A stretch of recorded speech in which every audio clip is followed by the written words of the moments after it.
Hey Kev, let's follow this trail over here. This looks like there might be something waiting down there. All right. Hey, wait a minute. Do you hear that? Yeah, I thought it was just me. What the heck is that? I don't know what that is. Whoa, do you smell that too? That's unbelievable. Hey, look. What the? Hey, look, those branches are moving over there. What the heck is that? Holy cow, is that what I think it is? Look at that thing. Oh my God. It's a freaking Sasquatch. Welcome to the Bigfoot Terror in the Woods Sightings and Encounters podcast. I'm your host, W.J. Sheehan. Hello, everybody, and once again, thank you for joining my brother and I for what is going to be a stupendous podcast. My name is W.J. Sheehan, and I'm the author of a series of books entitled Bigfoot Terror in the Woods Sightings and Encounters. And I have a little surprise for you today, because Volume 8 is now out in paperback and ebook on Amazon, as well as the other volumes 1 through 7. And for those who are interested, volumes 1 through 6 are available at Audible, iTunes, and Amazon in audiobook format. So we're glad to have you along today, and I'm going to invite in my brother Kevin. Kevin, how are you? Hey, Bill, how's it going? Pretty good, pretty good. It's warming up around here. Yeah, hot and humid today. First really hot and humid day. It's supposed to be 90-something tomorrow. Wow, Yeah. 90-something. We were at 83 today, I saw, and that's pretty warm for these parts, you know? Yeah. 90-something, good grief. Yeah. Makes you want to go out and mow the lawn. Do some lawn gymnastics or lawn yoga. Perfect. I'll be doing the squatch pose. I got to see what the squatch pose is. You know, the running squatch. Oh, the running squatch. Yes. That's an official yoga pose now, I think. And one of my coworkers yesterday was joking with me about her brother-in-law who had purchased a bar of Dr. Squatch soap. Have you heard of it? No. Well, I didn't think she was kidding me. I thought she was, being truthful. Could then be, she yeah. pulled up online a picture, an ad, and it's an assortment of assortment of different bars of soap. There's like basil, Dr. Squatch soap, and some other stuff that looks like tar. And the picture on the packaging looks like a cross between Spock from Star Trek and a guy covered with a lot of hair. Awesome. Awesome stuff. Dr. Squatch. Very cool. Oh, man. So, my brother, what do you got up your sleeve Well, today? before we get into the Cryptid in the News segment, I was going to ask you if you saw the latest Skinwalker Ranch this week. Wow, yeah. I think it was episode 7 for our listeners out there. Yeah, I did. And as you know, that was the closing segment for this trial season, which I hope they continue. Yeah, I think they'll continue. They left us hanging, right? Yeah, well, it's all according to viewership. I mean, Right. I'm into it. But I hope they do well with the numbers they're looking for to keep it rolling, Yeah. But, man, they came across some really oddball stuff out there, did they not? Yeah, I mean, it really looks like it's some kind of either receiver or transmitter dish or maybe both with to and from something up in the sky, which is pretty cool. Yeah, that whole scenario with launching the rockets up to the level they believe that this focal point was at. Yep. And then those little UFOs appearing, glimmering in the sky. Absolutely. And just some really strange and another real odd thing was when they let up that balloon and it basically disappeared. Yeah, as soon as it got to 5,000 feet or whatever the magic number that they predicted would be, all the equipment went out on it, and then they never recovered it either. Yeah, very odd. And the guy that brought it there from the university, this other doctor, he was like, this never happened before. Exactly. So very odd. And then, of course, we had the Falcon and the Dragon capsule. That was awesome, the launch. Fantastic. I watched it twice. I did too. It's so funny you say that. And I was just like, man, with all of the bad stuff that's going on in the world, I hope that this launch is going to be successful. And not only was it successful, it was spectacular. Yeah. I mean, I was riveted and just rooting them on, and everything went flawlessly. And hats off to Elon Musk and his SpaceX crew, man. I mean, them landing that Falcon 9 first stage out in the ocean on a remote drone barge, like right in the center of the target. Like, holy cow. Yeah, it just really, really remarkable. And it just shows you, with all of the numbskulls shipping American manufacturing offshore for the past 25, 30 years, America was known for ingenuity, for genius, for quality for so long. And then we threw it away, and here comes this spark of life in the company SpaceX, showing just exactly what can be done right here on terra firma when people put their minds and spirits to it. It was just incredible. And also, private industry. Like of course, I'm a high-tech guy, and our listeners would be surprised by that based on what I do on this podcast. But I'm a high-tech entrepreneurial guy, and I thought it's just super cool that they come in, the folks at SpaceX, and it's a partnership with NASA for sure. And I think it's great that it's the NASA astronauts as well.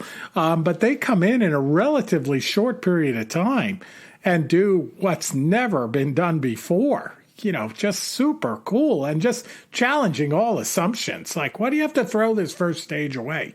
We could just land it on a remote drone in the middle of the ocean. Yeah, like really? You can imagine the NASA guys originally were probably like, you are nuts, And just even dumb things, and then I'll get off of it, we'll move on. But like, I thought it was cool in that special leading up to the first launch where they were talking about that they basically do the whole assembly of the rockets and that right there in Cape Canaveral. Like, they don't subcontract anything out. And like, that seems so obvious that would be better and more efficient and faster.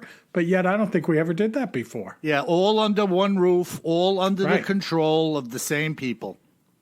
Yeah. Just awesome. Way more efficient, much faster, and probably a better quality product as well. Oh, well, I'm glad, Kev. Just absolutely awesome, man.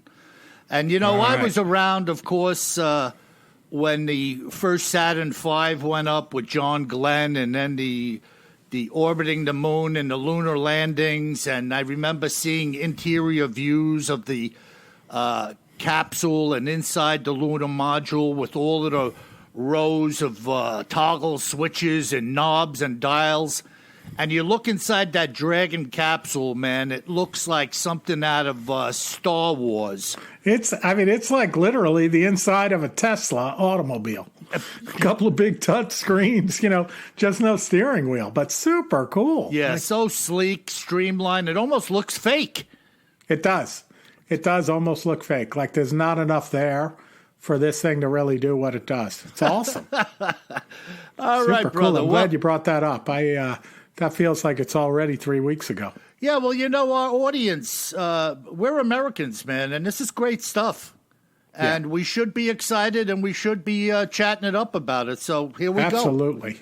I mean, I didn't get a chance to look at how many people watched it, but I hope a lot of people watched it because it was spectacular, and it was a feel-good story at a time where there's not a lot to feel good about, honestly. Yeah, well, that's good, Yeah. Cool. All right. We're going into the land of cryptids and other oddities. Excellent. I got a cool story for you guys tonight. All right. So this is going to be about the Hopkinsville Goblins, or they're also known as the Kelly Goblins.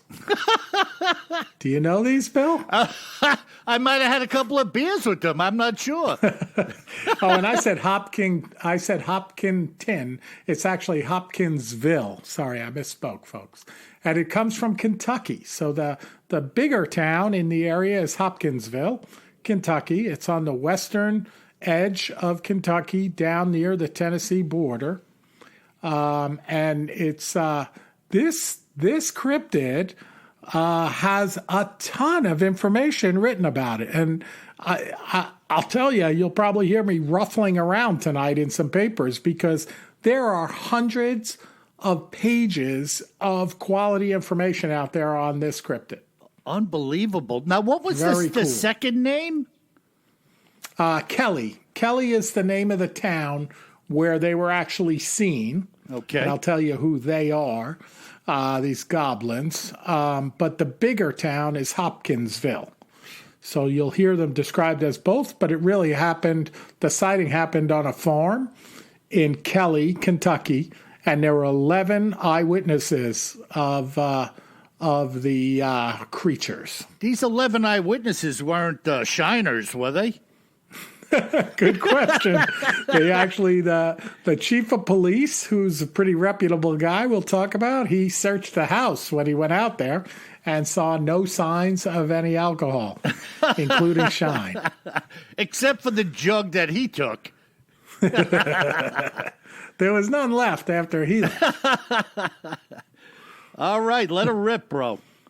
Yeah, so the story goes, and the one main report that's out there that you can download is called Close Encounter at Kelly and Others of 1955. So that report is a couple of hundred pages long, and it's super cool. And then I also found some good information on with our friends at history.com, tying it all together. So this story, or this sighting, it happened on the night of August 21st, 1955. So get a picture of that super cool 1955 Chevy Bel Air two-door in your head, and that's the era we're talking about. Awesome. And down there, well, the whole country back then had like a third or less of the population we have now. Oh, yeah, yeah. And it's back in the time where you started to see the recordings and reportings of UFOs, right? Going back after World War II, kind of 1948, and this one, 1955. Awesome. And the way this story started was this family, extended family, by the name of the Suttons, 11 of them, arrived breathlessly at the Hopkinsville police station down in Hopkinsville, Kentucky. And their story went to the police chief there of their house being kind of attacked by otherworldly beings. And it would become one of the most detailed and baffling accounts of an alien close encounter that we have on record. So like I said, I never heard of this before until I came across it. But there was a ton of information out there about this encounter. Wow. Yeah, yeah. And it's, again, the fact that the whole clan, now, of course, we'll learn more about it as you're telling about it, but the whole clan rushes over to the police station to fess up to what they just saw. Like, hey, we gotta do something, Yeah, and it's small town USA. And like the police chief said, these were not the kind of people that would come down to the police station, kind of under any circumstance, let alone 11 of them showing up in the middle of the night. Jeez. Yeah. Wow. Must have been like the Keystone Cops rolling into the We'll get into that a little bit. So here's how it started. So these are the accounts given to the police, so kind of on record with the police. They said at about 7 p.m. on this very hot Sunday evening, we were talking about hot and humid, so it was one of those nights, one of the family friends that was visiting, named Billy Ray Taylor, was out getting some water from the backyard. And he saw a silvery object. And the quote is, "real bright, with an exhaust all the colors of the rainbow. It came silently toward the house, passed over it, stopped in the air, and then dropped straight to the ground." Wow, and when you look at, there's maps of this and stuff like that, it looks like it dropped about 200 yards out behind the house. There was like a gully, and it set down in that gully. And who was watching at the time? Just the one fella?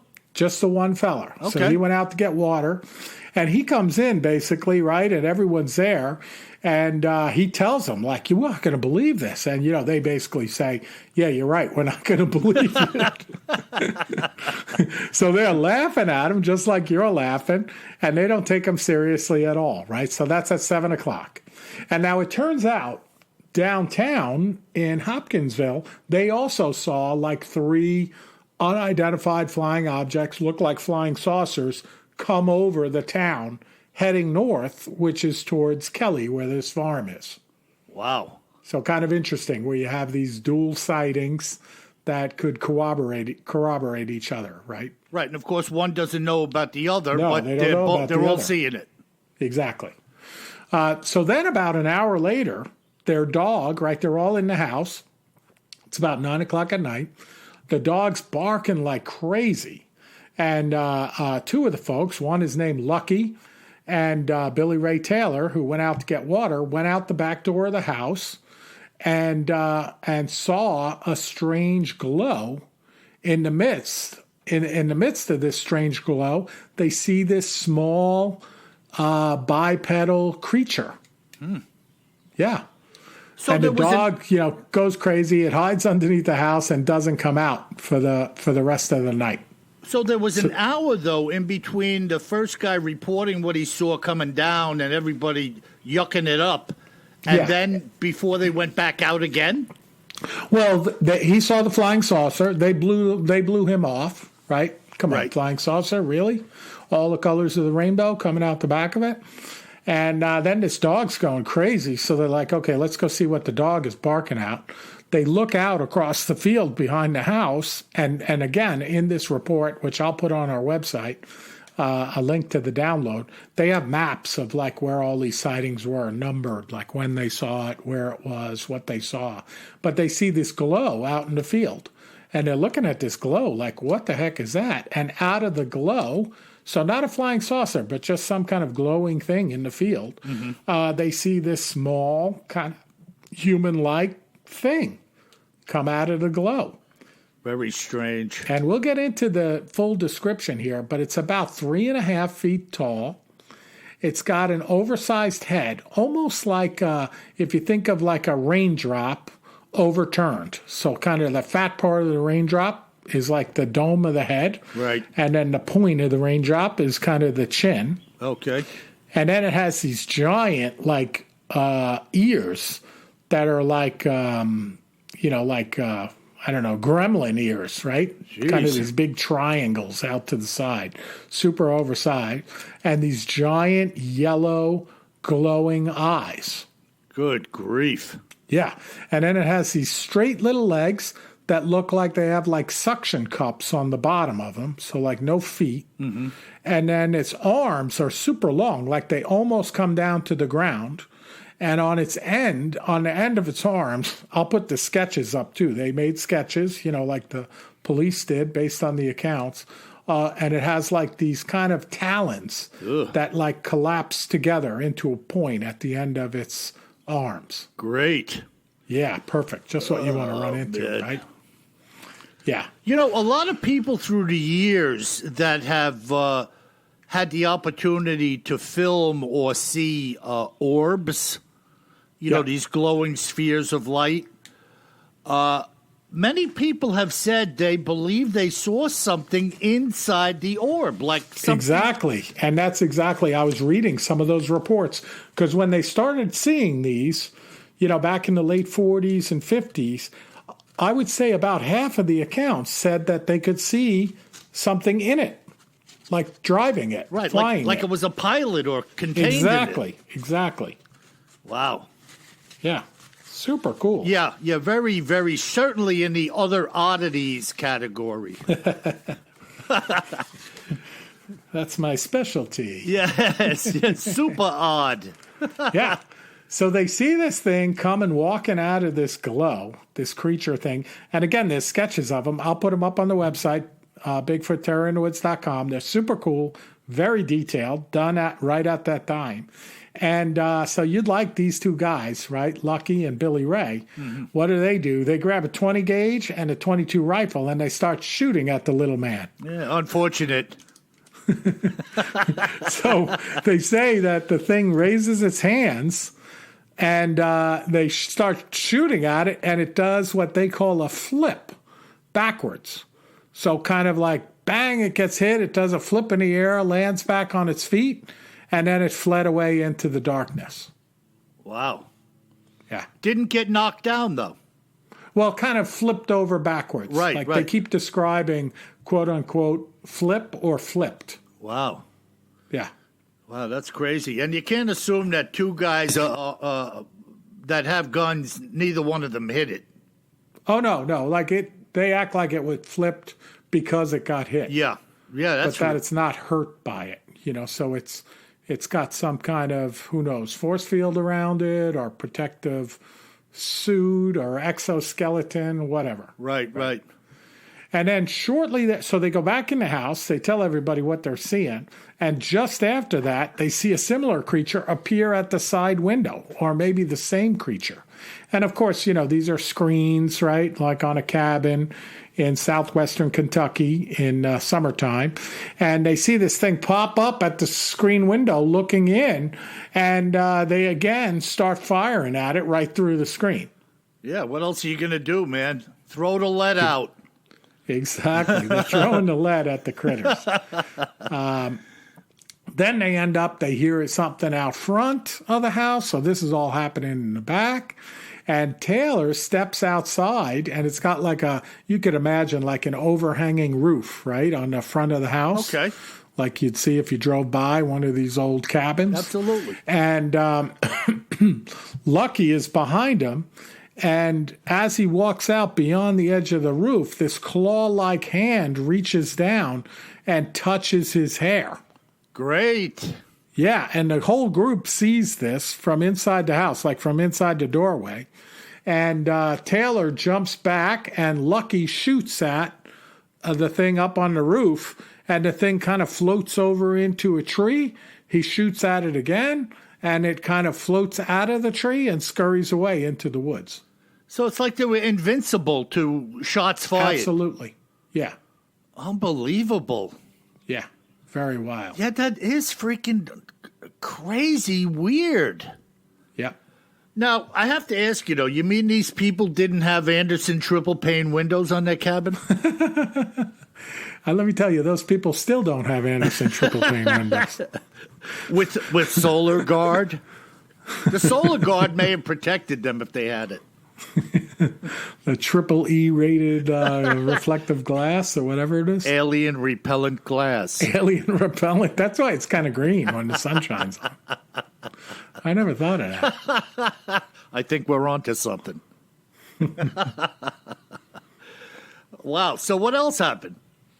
So they, after that, they shoot at it, I don't know, it's like 12 times. Several of these. They never see more than one at the same time, but they assume that there's more than one.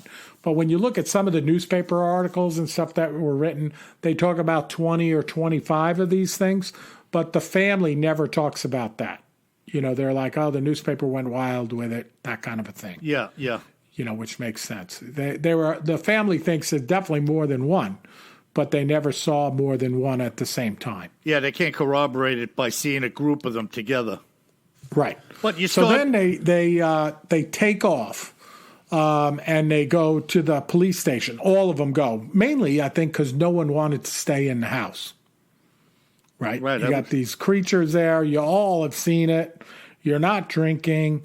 You're shooting at the things. You saw the flying saucer ahead of time that you were laughing about, and now you're like, holy cow, what are we doing here? Yeah. So they all pile into multiple vehicles. They drive down the road. I think it's like 7 miles, and they go to the police station. They have policemen on duty, calls in the chief. The state police is called. The state police come. They call the local newspaper. Everybody heads out back to the house that night. They hang around for like an hour, hour and a half, looking at everything. They see bullet holes, in the side of the house, and they see the shotgun shells out in the yard, in the front and the back, and they see how shaken up everyone is. And apparently, the matriarch of the family, the mother, she was somebody who's super conservative. Basically everyone says could not tell a lie. Like if she said it happened, it happened. Sure. And they interview her, and she's like, yeah, this is absolute, no doubt about it. This is what happened. I saw it too. Yeah. And they're all out there. Now, we'll get to this in a minute, but the place is lit up like the Empire State Building, right, with all these police and newspaper folks out there. And they end up, doing the investigation. They're convinced. They write in their reports, something really did happen out here based on how shaken up these people are, and that there's no sign of alcohol or anything like that. And they see that they really did fire guns and stuff inside the house, which is a big deal, right? Certainly. Yeah. So they end up leaving. They shut off all the lights in the house. They're trying to settle down and go to bed. And the mother of the house, let's call her Mom Sutton, she is laying in bed and feels like something's watching her. She opens up her eyes and she's looking out the screen window of her bedroom, and she sees this creature again looking in the window. Oh, my goodness. Right. And she writes about it in multiple accounts where she blinks her eyes. She closes her eyes because she's like, I can't really be seeing this. Right. And as she opens her eyes 4 times, and the thing is still there. And then she wakes up her husband next to her and says, you're not going to believe it. This thing is right there. And he's like, I'm going to shoot it. And she's like, no, don't shoot it. Look what happened before when you shot it. It just got worse. I don't think they're going to hurt us. And he says, I'm going to shoot it. He grabs the shotgun next to the bed. Boom, boom, right through the screen again. So they need some new screens out there at a minimum. Yeah, a lot of mosquitoes in the house that night. Yeah. And, then the thing's gone. They turn on the lights, and they start to reach, kind of a slightly experimental conclusion that these things don't like the lights. So maybe that's why they weren't there when all the police were there, right? Wow. And the place was lit up like the Empire State Building. Wow, that's crazy. Yeah, super crazy. So the police and the investigators all come back the next day during the day around 2:00 in the afternoon, and they go through the whole thing. They see what they're talking about. They see the shells again outside, more shells. And it's interesting. They go out in the field and they see like where they were talking about seeing this glowing thing. And there's something about the grass that's actually glowing out there. Oh, boy. Yeah. Some type of, who knows? Who knows? Radiation doesn't make things glow. They actually described it. It's interesting you say that. I can't think of the chemical that like they put in the older analog watches that glows. Right. Makes the hands glow. I just can't think of that. And that's as I recall, is slightly radioactive. Yeah, that phosphorescent stuff Whatever that made the dials. Yeah. It wasn't going to hurt you. No, but not enough to hurt you. Yeah, it was some type of radioactive you probably don't want to eat dust. It, Wow. Yeah, so they come back. They don't see anything. And these folks never saw anything again. But then in the investigations, they started to tie it together with the fact that others saw, UFOs that night in the area flying that way. Wow. And then down the road is an Army fort as well. and they notified them, and they were supposed to do like a full investigation. The government was supposed to do an investigation, and they never saw anyone come out to talk about it, but they wondered if they interviewed people that saw it at the fort. I wonder, I don't know, but I wonder if that army base that was so-called down the road, if they had missile launching capability at that time. Yeah, I don't know. Right after World War II, I would probably say that not yet, like on the edge of it, right? Yeah, because, when those Nike bases, those Nike silos started being set up. I mean, the Cold War was engaged with Russia pretty quickly after World War II. I mean, you know the deal. There was some generals like Patton who wanted to invade Russia. He thought he just wanted to invade everybody. Yeah, he wanted to just keep fighting with his army, but he was under the impression it was MacArthur too. MacArthur, yeah, that there was going to be trouble, Wow, he's going after him, taking names. Yeah. But they, so that's what happened. Again, I touched on the surface of it. There's hundreds of pages of information on this. Super interesting. And then folks went back, like, this big document I talked about, Close Encounter at Kelly and others of 1955. That was written by Isabel Davis and Ted Blocher for the Center for UFO Studies. And they wrote that in 1978. And they went back and interviewed a lot of people in the town about this and wrote about it, in hundreds of pages, and included the police chief, some of the policemen, some of the state troopers, and some of the family. And it's pretty interesting. Apparently, especially the family, this gets to, Bill, when we often talk about, if you saw a Bigfoot, would you tell everybody? The family was like ridiculed nonstop and kind of, damaged emotionally after telling people about this sighting. Yeah. So they said basically everyone descended on them, wanting to basically set up shop on their front lawn, selling, alien dolls or whatever they were selling back in the 50s, and just making fun of them too. Yep. So, when they went back and wanted to interview them, including the matriarch of the family, she was very hesitant. They finally did get an interview with her, but it was interesting. Like she said, I will only comment on things that I actually saw, but nothing else. Unfortunately, this is the way. I mean, more times than not, this is what happens. Somebody is trying to just talk about what happened, and they end up becoming the laughing stock, whatever you want to call it. And then they look back and say, geez, I should have just shut up about it.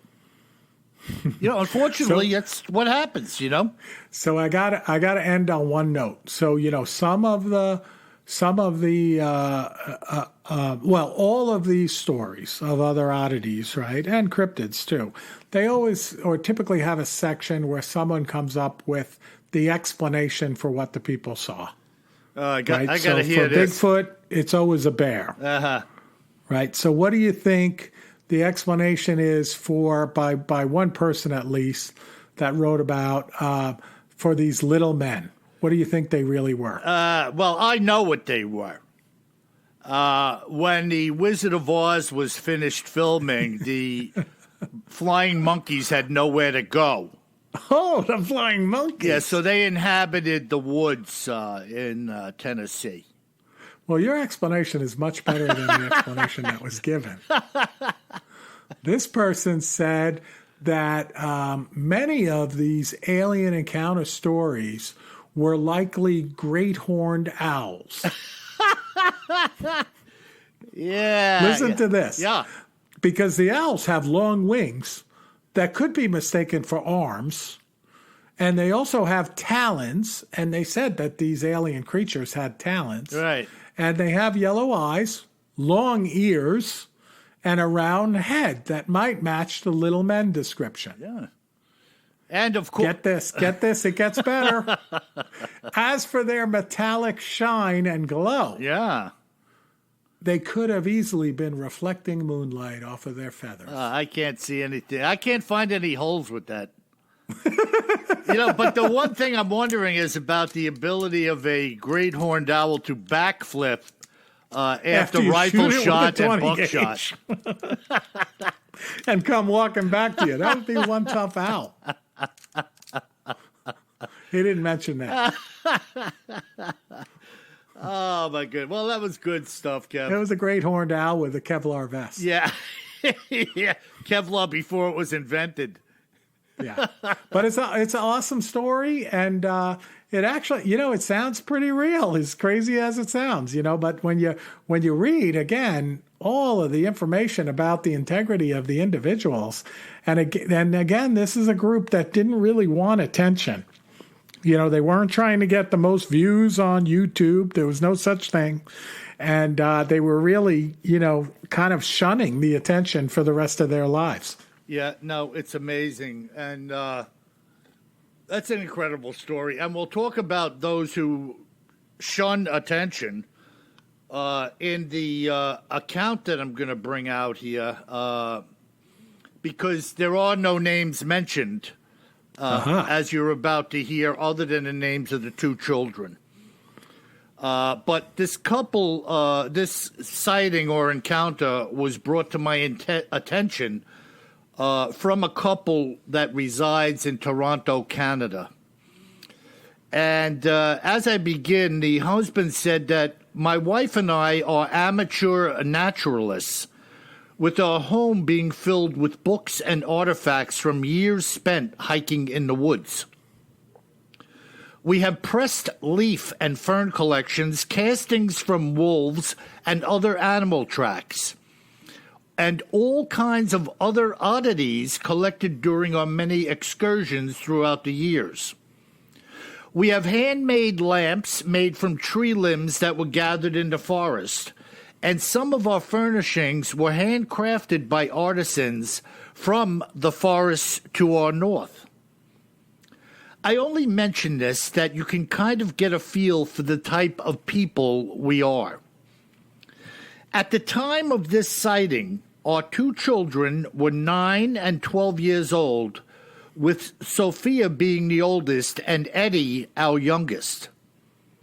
At least twice a year, we would all go camping, but we spent many other days hiking and scavenging in a variety of locations together. One of our favorite spots was the Helen Bar Lookout Trail in Mississauga Provincial Park. It's not too far from Toronto, and it is absolutely exceptional, an exceptional place to hike and camp, having been there more than a dozen times before. The trail takes a few hours to traverse, so we generally bring a picnic lunch along to eat.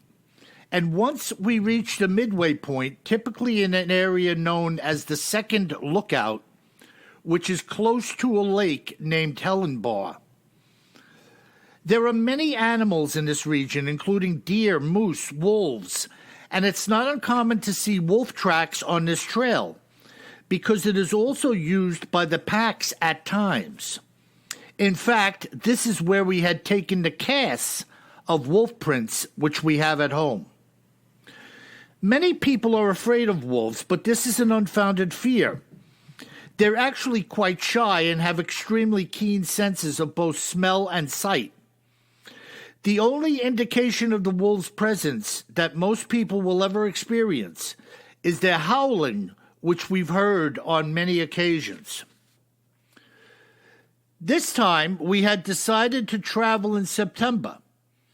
October and September are the rut season for the moose, and we were hoping to stay out of harm's way and actually see a moose on this outing, which is easier said than done.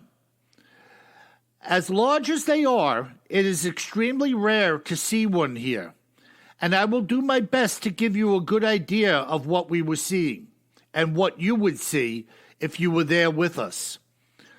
The trail is large, oblong loop. The trail is a large, oblong loop, which heads out towards Helen Bar Lake and then swings back around with the return leg running alongside of Semi-White Lake. These are two entirely different bodies of water, with Helenbar being very shallow and Semi-White being much deeper. Semi-White is home to lake trout, whitefish, and a lot of minnows, most of which like the deeper water, while on the other hand, Helenbar is less than 15 feet deep at its deepest point, but it does support a robust population of brook trout. Passing the boulder field, you start to enter into the heart of what is known as an upland forest, an area filled with red oak, yellow birch, and sugar maples. All of these trees are at the extreme northern limits of where they can grow and thrive. Directly alongside of them, you begin to see what is known as the Northern Boreal Forest, where spruce and balsam firs take over. While on the trail, you walk at the very cusp of the transition zone between these two different forests, and as you continue your hike, you also begin to see many stumps which are remnants of the logging for white pine, which occurred here years ago. As you continue along this route, you'll see a large swath cut out through the forest, which was done intentionally by the province of Ontario. The young growth which springs up in these areas provides reachable and edible food for the deer population. As you approach what is known as the first lookout, you are confronted by steep rock faces which stand in stark contrast to the beautiful forests that surround them. Both from the first and second lookouts, you can see the shallow and lovely Lake Helenbar. And in this area between the two lookouts, there are many large trees which have been uprooted by the wind, leaving their enormous root balls exposed. On this day, we began our descent from this second lookout and walked about a quarter of a mile, passing many of these fallen trees. When just up ahead of us, a large bull moose emerged from the forest, more than likely after a trip to Lake Semi-White, which is one of their favorite feeding zones. They love the aquatic plants that grow in the shallows at the lake's edge. He was right in our path, making mating calls as he lumbered along, and we didn't want to get too close, so we started to backtrack. As we did so, we snapped some pictures and tried to enjoy the moment while remaining cautious. He seemed as though he was not going to move on anytime soon, so we decided to back up near the area of the fallen trees and hang out for a while. Our only other alternative being to hike all the way back the way we had come. As we were waiting, Sophia told me she saw something come out from behind a tree. There were quite a few dead trees, so I asked her which one. And she pointed to a large root ball, maybe 150 feet away from us.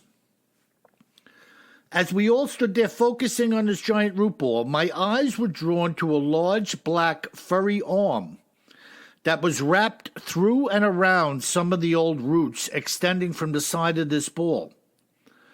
No sooner had I begun focusing on it than did a large head jut out from behind the ball, and it was looking right at us. Almost simultaneously, my daughter and wife said, "Oh my God, look at that." The head started twitching back and forth in a crazy manner, moving back and forth incredibly fast, and the arm was pulled back out of view. My daughter told me that she was scared, and both children moved closer to us. I reached down to grab a large piece of branch, breaking it off into a club, and as I did so, this thing took off at a frantic pace, running through the trees. It moved so quickly that it was almost a blur, and we couldn't hear it crashing and thrashing through the trees as it ran. We were absolutely in shock, and my daughter was so frightened that she was crying. After a long minute, we started to walk back to where the moose had been, looking back over our shoulders the entire time. Thankfully, when we reached that area again, the bull had moved on. About 45 minutes later, we were back at camp and safe. Though brief, we had a good enough look at the creature that I can describe it in detail. I would estimate that its arm was over 5 feet in length and heavily covered in what seemed to be thick, blackish-brown fur. When it moved into view, we could see a portion of its body through the root ball of the downed tree, and it looked like a big gorilla. But of course, we all know that there are no gorillas present here or anywhere else in the States. Even if one fell to earth here, it could never survive the climate. This was a Bigfoot. The head had longer hair on it than the rest of the body, and when it started flipping its head left and right, we could see that long hair flipping back and forth.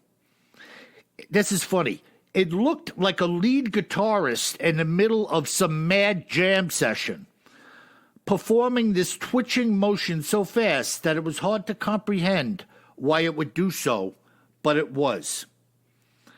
When it ran into the woods, it led with its arms and hands, plowing everything out of its way. It was like a whirlwind of activity as it parted the brush and pushed forward through the undergrowth, slapping saplings and brush aside with seemingly no regard for getting hurt. Excuse me.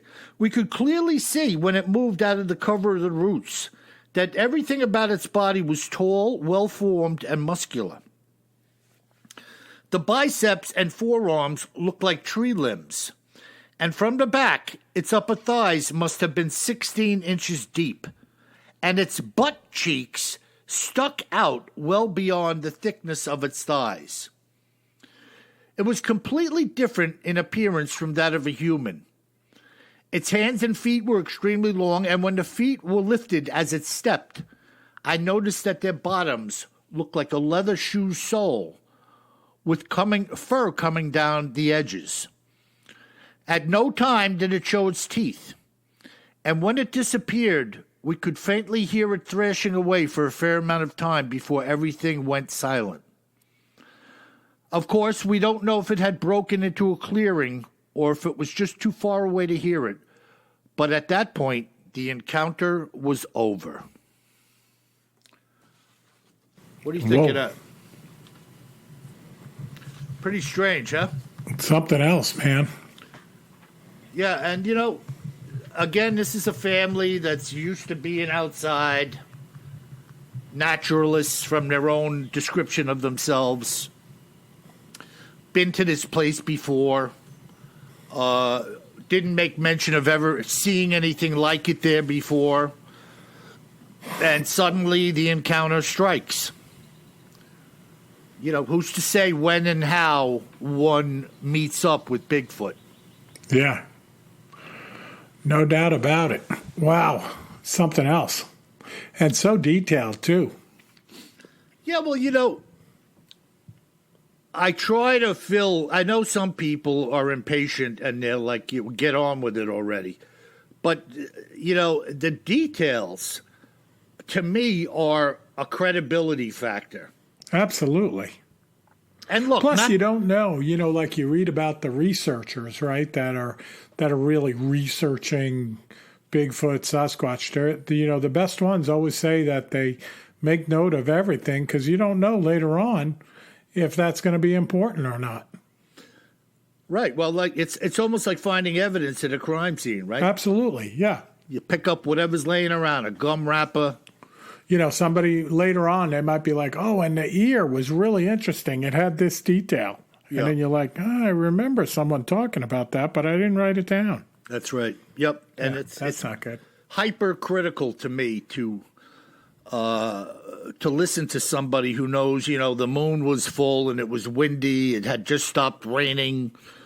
This shows somebody that's really paying attention. It also has a good memory, Yeah, I mean, maybe there was a great horned owl walking along looking like an alien. Right. Look, obviously. Here he comes again. The moon was shining on him. Made him look metallic.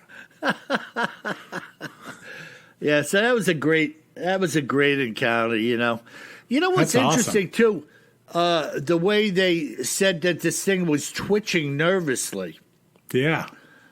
There's something about some of these encounters. Remember the nervous bus? The guy at the nervous man standing at the bus stop? Yeah. Yep. And here we have this guy. He describes it as a lead guitarist with the hair flipping around, twitching around. That's wild. I had another encounter. I can't remember which one it was now, where the guy described that the Bigfoot is twitching like a crack addict. I mean, I don't know what that means, but I guess crack Thankfully, addict. yeah. Jumping around or, can't sit still or whatever, But very cool. Interesting that, though, when this thing realized that it had been found out, that it bolted. Yeah. And unlike the Freeman footage where this thing just kind of turned and walked away like, you're not going to do anything to me, this thing took off quick. Yeah. Well, of course, I'm sure it depends on the prior encounters. Like if somebody squeezed off a couple of shots at it at some point in time, it's going to move more quickly out of there, right? Yeah, you took the thought right out of my head. Yeah. Because it could have versus been somebody leaving food for it or something like that. It's just like any other animal. Right. And, obviously this is some type of park, probably super rural, but they did mention also that the province cuts swaths out of the tree to let growth come up that deer can eat. Yep. So there's probably some chainsaws going on in there from time to time, and who knows who else is up there, Yeah, no doubt about it. Probably a bit of a fire break too, in the forest. Yeah. And you're right. You don't know if and when somebody may have taken a crack Oh, yeah. At one of these things, that was out there and had a gun. And maybe they were awakened to the fact that, wow, things explode out here. And, oh, by the way, I'm bleeding. Jeez. Yeah, so that's it. Another incredible encounter from the North Country. It's a good one. Definitely a good one. Good stuff. So what do we got today in our listener mail? We got some good listener mail. So the first letter comes in from Mike S. And this is kind of cool because Mike wrote in about the Minnesota Iceman, which I think we did in our last podcast, which was pretty cool, in Cryptids and Other Oddities. And he said, I wrote to you once before, and I'm not going to read his whole letter. He has a super detailed letter, but we're going to focus on this part here. But this time, I'm writing in regards to your show on the Iceman. I remember my father taking us to the county fair when I was around 8 years old. I'm 59 now, so around 1968 or so, which is the time we learned in that report that the Iceman was out going to these fairs and stuff. Yeah. So Mike continues to write, anyway, at the fair was this sideshow thing about the Iceman. This was still about 4 or 5 years before I ever saw the famous Patterson-Gimlin footage, so I didn't know what to expect. Although by that time I had seen the movie The Abominable Snowman of the Himalaya. And he writes, and it scared the bleep out of me. Yeah. Seeing the picture you posted of the Iceman brought back so many memories of the totally uneasy feeling I had looking at this thing. Of course, I had no way of knowing if it was the replacement you mentioned, but I do remember how disturbingly real it seemed, and I do remember the arm going over the head like that, and the head itself. The thing that really bothered me was the way the head seemed to be attached to the shoulders with no or very little neck. It gave me a weird feeling of almost wanting to tear up for some reason, but could not understand why. Years later, when I saw the Patterson-Gimlin film on some TV show, I got the same feeling again, but even more so this time. I know it sounds silly, but there was something about my child brain that looked at both those things and thought, that thing is real. Wow. Since then, I've always maintained an interest in the subject, and now that I find myself living in an area where there have been some sightings over the years, I may start to do some squatching. Wow. Awesome. Isn't that cool? We talk about it all the time, folks, where we do a report like this, and then you write in, and you saw it at a fair, in 1968. How cool is that, Bill? It's super cool, and you can only imagine how many tens, if not hundreds of thousands of people saw exactly the same thing. Oh, I know. And super cool. Yeah, and kind of weird, too, the way he kind of it's almost like he felt some kind of remorse, or he teary-eyed about seeing this thing, Yeah, kind of like it's it's a being, right? Yeah, he felt sorry for seeing it in a block of ice, Yeah. And this is why I say, look, people hear me always say at the end of the show, always carry more gun than you think you're going to need. And I do believe that because, man, if you catch one of these things in a bad day, your butt's grass and the Sasquatch is the lawnmower. That's what I'm talking about. You know what I mean? We're talking mulching blade and leaving you on the lawn. Awesome. So, but I understand seeing a creature and having some feelings about it, or feeling sorry for something. Sure. Especially looking at it in the block all beat up, wondering how it got in there. Yeah. I'm certainly not for plugging a Bigfoot and freezing him in a block of ice to take him around and show him to everybody. So I hope people don't get the wrong idea out there, but I'm definitely not interested in shooting one unless I had to. Right. Wow, that is really cool, Kev. What a response to a show. I know, it's awesome. I love to see that one. All right, we're going to move on and go to Carla in Montana. She says, or writes, fantastic listening experience. You're right that there are many credible videos hitting the market which are not well known. And that Craven video took the cake. People bicker back and forth as people will, but one has to be numb in the brain to disavow all of those that you and Kevin have pointed out to date. Your podcast and books are aptly named Terror in the Woods. What else could one be but terrified if they were to encounter such a beast? Thanks. Love you guys. Oh, my goodness. Cool. Yeah. Peace out, chickie. Thank you, Carla. Yeah, well, there you go, man. Who's to say how one's going to react when you're confronted with such a creature? But I think she's right that most people would be like the guy in the swamp picture, Kev, again. Once that thing stood up, man, I don't even know if the guy was armed or not. Maybe he was just hiking with a camera and said, I'm out of this joint.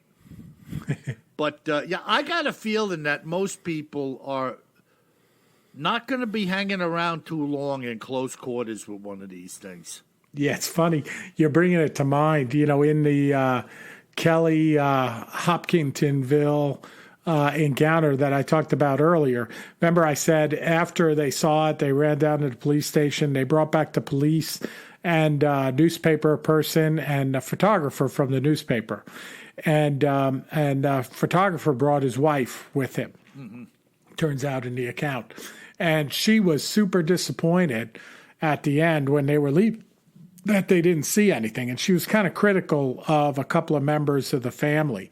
And I forget exactly what they said, but they said, you're lucky that you didn't see those things because your husband would have, basically dropped that camera on the ground and ran out of here like a kindergarten schoolgirl. That's not the exact quote. Yeah, I'm getting it. Yeah, it was good though. All right, our last note comes in from Lois. And get this, Bill, I'm going to pronounce this town correct. From Aquabog, New York. Oh, right here on the island. Right there on the island. I used to have lunch in Aquabog way back when. The Elbow Room. Exactly. Yeah. I couldn't remember the name of the place. Yeah, there's two elbow rooms now. The Elbow Room 1 and the Elbow Room 2. Well, you know, Aquabog has to be a booming metropolis. Right? Well, I wouldn't call it a booming metropolis, but, you know, there's a few more people there now. All right, so she says, I love your podcast. It's the best in the business. Bill, on a non-Bigfoot related topic, obviously I live where you do. Have you ever heard anything about cougar sightings here on the island? This is certainly under your other oddities category. Now, by cougars, I don't suppose she's talking about older women that chase younger men? Because you certainly have those on the island. Yeah, there's definitely more than a handful of them. Good grief. Yeah. Sorry, Lois, you walked right into that. Yeah, Lois, you were set up for that. But, you know, it's really odd. I actually have two associates, both of them very credible. Kevin, you know one, my friend Danny the fisherman. Mm-hmm. Danny is not one to BS, which is why I have him as a fishing partner, because when we share information with each other, it's credible and truthful. No fish stories, no baloney. I did or I didn't, and how big were they, and what tide were they on, and what did I use? Danny actually sighted a cougar a number of years ago, Kev, in his backyard in North Bellport. Wow. Now, when Danny told me that, he's a hunter, he's a marksman, he's a fisherman. No baloney. When he told me that, I was like, wow. And then a coworker of mine who happens to be, let's just say, a director, high-level individual, had a house on a piece of property by the Pine Barrens, Kevin. You know I live on the edge of the Pine Barrens. Yeah. He is also an avid gun collector and has a vault filled with handguns. He's out in his yard one day. He's well familiar with the deer and all the other nonsense around. And he's out in the backyard at night and sees a widespread pair of yellow eyes looking at him, peering out from behind one of the pine trees in the property behind his house. And he went in the house to get a pistol and thought twice about having a crack at this thing. Yeah, I was going to say, you should bring something a little bigger. Yeah, well, you know, and this individual, I won't mention his name, but very intelligent man. And his observations were that the height from the ground and the width of the eyes was way too wide to be anything here on the island. Yeah. And he thought it was a cougar. He called it. Could be. I mean, they're super stealthy. You know, I lived out in eastern Washington, as you know, Bill, for a while, and there are a lot of cougars out there. But they're super hard to see, too. Like, it was interesting. Even when they knew they were out there, like people would see a glimpse of a tail, you know, going around their house or something. You know, like they're just so sneaky and so stealthy. Yeah. And my thought, Kev, of course, has always been, now, we have coyotes here on Long Island. Right. There's been a couple of sightings, and there's been pictures of them. We know they're here. How the heck are they getting to Long Island? Yeah. How the heck does a cougar, what is it, coming over the Throgs Neck Bridge? I was thinking it takes the Port Jefferson Ferry. Yeah. Dresses up as a horned owl and sits on top of the... Well, I was going to say, you sure it wasn't a horned owl? Yeah. It's Hey, I mean, it could have been an owl. yeah, it could have been an owl. You're right. If people mistake owls for aliens, it could be a cougar. Very strange. Well, that was an Awesome. excellent question, and so there you have it. Just really weird stuff, man. Yeah. Wow. Very cool. Well, folks, it comes to an end of another great podcast. I thank you. You've been listening to me. You've been giving us great reviews. Please continue while you're there now. Click open your podcast player that you're listening to. Give us 5 stars, please. It's really important that you do that because you continue to bring more listeners to the podcast. And as we get more listeners on the podcast, we can continue to improve the quality of the podcast as well. So thank you very much for all of those 5-star reviews, and be safe out there in this crazy world we live in, and be careful. Absolutely. And remember, always carry more gun than you think you're going to need. Sleep tight.